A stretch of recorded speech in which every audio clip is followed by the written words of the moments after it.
Wow, this car's amazing. This isn't even me on script, I actually just gasped.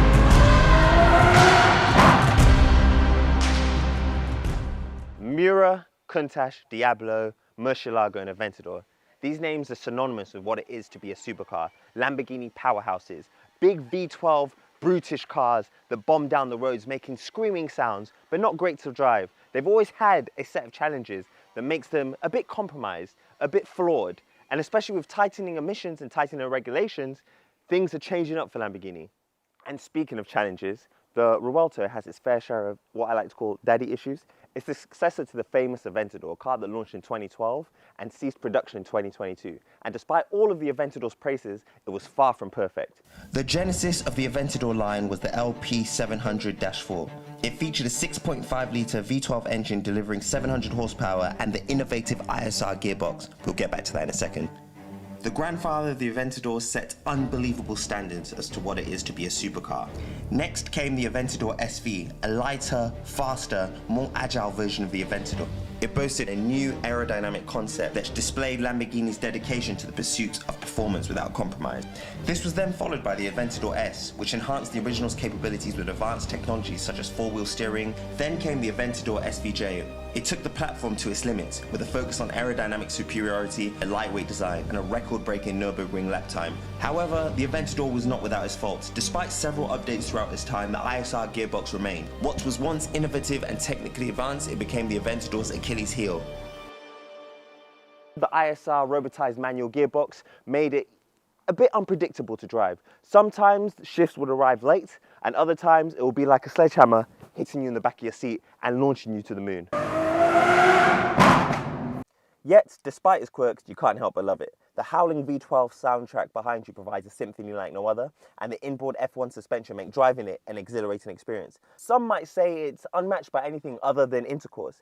In fact, I have it on good authority that Lamborghini don't actually measure 0 to 60. They measure 0 to 69. The Aventador isn't an easy car to drive.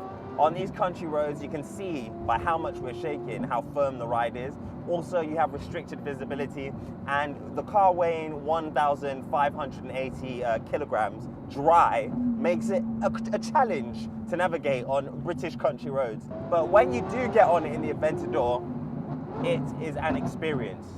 But to get on it in an Aventador, you have to have your brain tuned in, your heart racing, and your fear of God up high. It's exciting to drive, and not in exciting, amazing way, in exciting, I'm going to wet myself kind of way.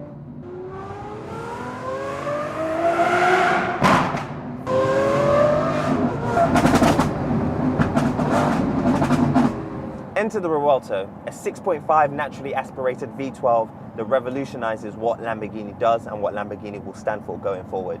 This car has a top speed of 217 miles an hour and acceleration faster than you can say Tesla Model S Performance, Plaid, Plus. I don't know, 2.5 seconds, 0 to 60. This car is insane to drive. The steering is sharper thanks to a new steering ratio. It makes the car feel more akin to that of a Ferrari. I've said this before. This exact car that we're in right now weighs 1,756 kilograms dry. That's about 200 kg heavier than what we had in the Aventador. With the Revuelto, it's learned from its father's mistakes. That jarring ISR gearbox replaced by an 8-speed dual clutch transmission. And while the V12 still howls, it's been rotated 180 degrees and coupled with an electric motor on the rear. The front is still powered, but this time by 2 independent electric motors. Speaking of electric motors, the electric motors in this car are literally here just to play second fiddle to the V12 engine. What they do, instead of providing you with ultimate efficiency, is to torque fill and provide you that extra boost when you're driving at speeds that should be illegal. There's no driveline to the front wheels. That is all electrically operated now with 2 independent electric motors, allowing for virtual torque vectoring, and if you have a sticky situation, you can pull yourself out of it. If you need to reverse, that's all handled by the electric motors, the front ones. But if you really are stuck, the back electric motor will kick in. And although people hate on the electric powertrain of this car, something I love is that when I get home, bliss. I won't wake up the neighbors, I won't wake up my son, and also, it makes it a lot cooler when I do start it up. The exterior is unmistakably Lamborghini. I mean, just look at it. Like, The first time I saw this, I wasn't actually sure about the car because in pictures, you tend to not be able to get a sense of scale and a sense of design. I mean, these massive vents, I could fit my son in there if I wanted to. I'm not going to. But these vents and the massive tires, hulking great diffuser on the rear, they all hint to the power of the V12 nestled inside the car. And speaking of V12, if you come over here, gone is the glass cover and gone is the carbon cover of the SVJ. We now have a fully exposed V12 engine. I would touch it, but I can already feel the heat radiating from it. This design gives me something out of a Steven Spielberg movie like, I don't know, I was going to say WALL-E, but that's not even Steven Spielberg. It just looks great. The result, the Revuelto doesn't just perform, it captivates. Opening the doors is an event. The design is sleeker, sexier and smoother, yet every bit as Lamborghini as the cars before it.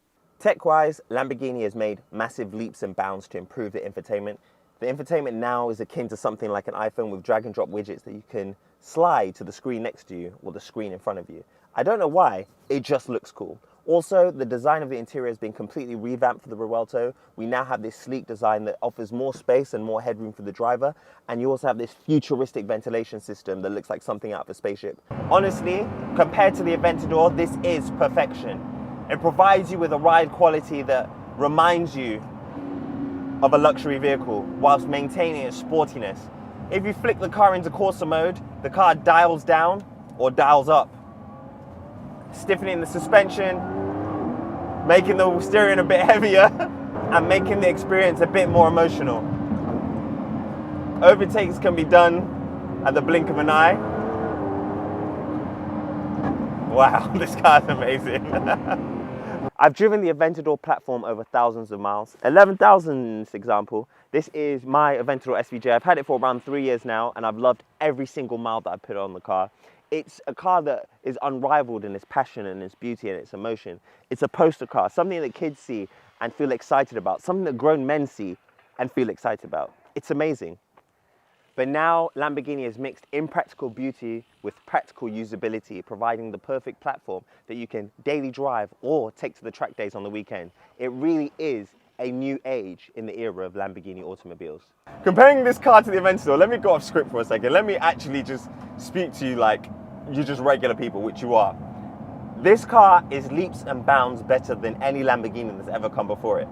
I would comfortably say, as someone who's owned Hurricanes, as someone who's owned Aventadors, I've driven Uruses, whatever. This is the best ever driving Lamborghini I've experienced in terms of all-around perfection. It's not too firm and it's not too loose, but it's also the most thrilling to drive just because of those electric motors coupled with the V12.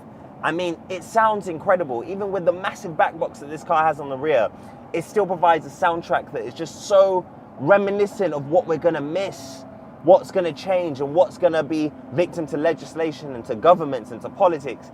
This is the last of a generation. This is likely the last time we will see a V12 in a Lamborghini in the Revuelto. They've given the V12 engine at least another 10 years.